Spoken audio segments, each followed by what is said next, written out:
Welcome to Book to Blueprint, where powerful books become practical blueprints for real life. You do not need more information, you need execution. This is Book to Blueprint. Today, we're not just talking about theory, we are building an actionable blueprint from Michael Wheeler's The Art of Negotiation. This is all about execution. So let's dive right in. So much negotiation advice gives you exactly that, a solution that sounds great but just doesn't work in the real world. It hands you a script for a world that refuses to follow one. See, real negotiations are messy, they're unpredictable, they're chaotic. This blueprint is the antidote. It's about ditching that script and really learning how to improvise. All right, section 1, the core outcome. Let's start with the most important question, right? What are you actually going to get by using this blueprint? What's the payoff? The core outcome, in one word, is agility. And this isn't just about winning more deals. It's about completely transforming the process itself. The goal is to get to a point where you see a dead end, an impasse, not as a failure, but as the beginning of a new opportunity, one that might be even better than what you originally had in mind. Okay, on to section 2, the big idea. Now, to achieve that kind of outcome, we need a huge shift in how we even think about negotiation. Let's break down the central concept here. Think about it. The old models are all based on this static, predictable idea. You have your interests, I have mine, and we each have our pre-planned walkaway option, our BATNA, the best alternative to a negotiated agreement. It's like a stage play where everyone is supposed to already know their lines. But the problem is, the other person never got a copy of your script. And this slide just lays it all out, the huge difference between the two. Instead of a rigid plan, you have a provisional or temporary goal. Instead of assuming interests are set in stone, you expect them to evolve as you learn more. Your alternatives aren't just one static BATNA, they're constantly unfolding opportunities. But here it is, the most important shift of all, your mindset. You stop trying to fight the chaos, and instead you make chaos your friend. So, what powers this new approach? Let's get into section 3, the operating system. Think of this as the core engine that's running in the background of every single interaction. This is it, right here, the engine. Effective negotiation runs on these rapid and, this is key, deliberate cycles of learning, adapting, and influencing. You are constantly gathering information, updating your strategy based on what you just learned, and then using it to shape where the conversation goes next. Master negotiators are running this loop in their heads, consciously and continuously. These 9 principles, this is basically the source code for that operating system. They're what guide every decision you make. For example, be multilingual. That means you've got to be fluent in both incentives, the carrots, and consequences, the sticks. Or always be closing. Now, that doesn't mean being pushy. It means you're always looking for small points of agreement to build momentum. These are the rules that make that learn, adapt, influence cycle actually work. Okay, section 4, the implementation plan. Now that we have the system, let's get into the practical, step-by-step guide. This is how you actually do it.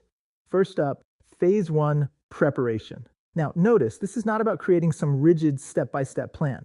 You start with your benchmark, sure, your BATNA, but then you create what's called a flexible baseline by identifying multiple different packages that would all be equally good for you. So success isn't hitting one magic number. It's knowing you have a clear, flexible border that separates a yes from a no. And of course, you set a big stretch goal so you don't sell yourself short. Now for phase 2, openings. Those first few moments are absolutely critical. You're really juggling 3 jobs at once. You have to engage, to define the relationship, you have to frame the task itself, and you have to norm the process.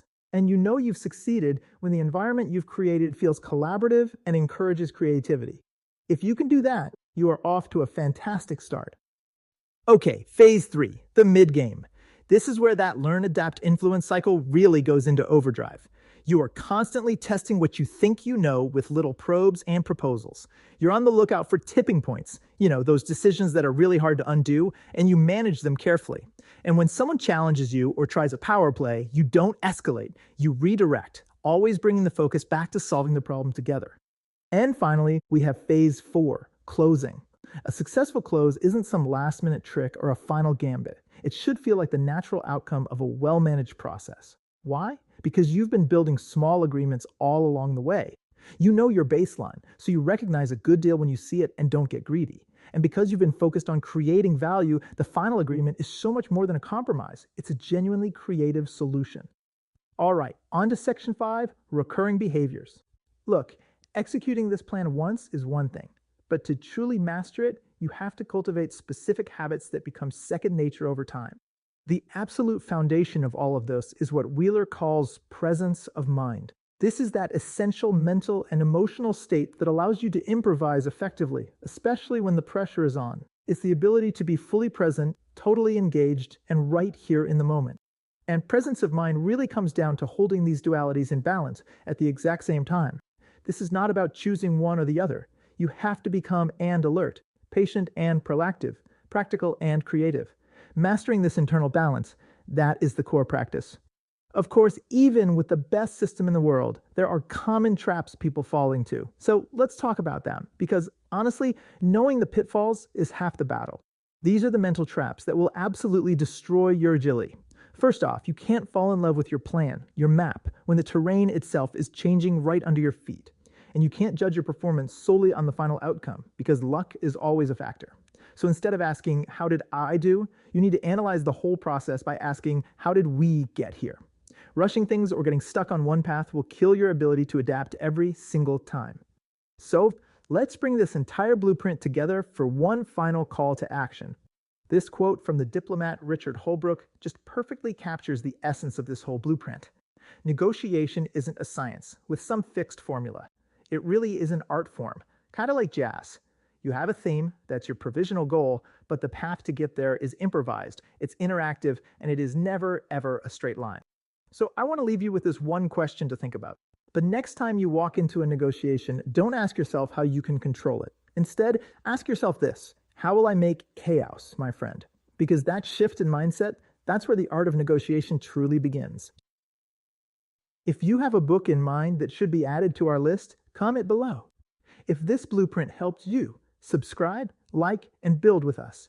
More blueprints are coming. Stay intentional, stay consistent. We are doing this one book at a time.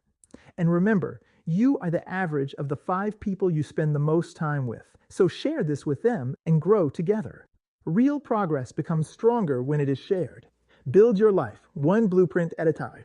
You do not attract what you want, you attract what you do.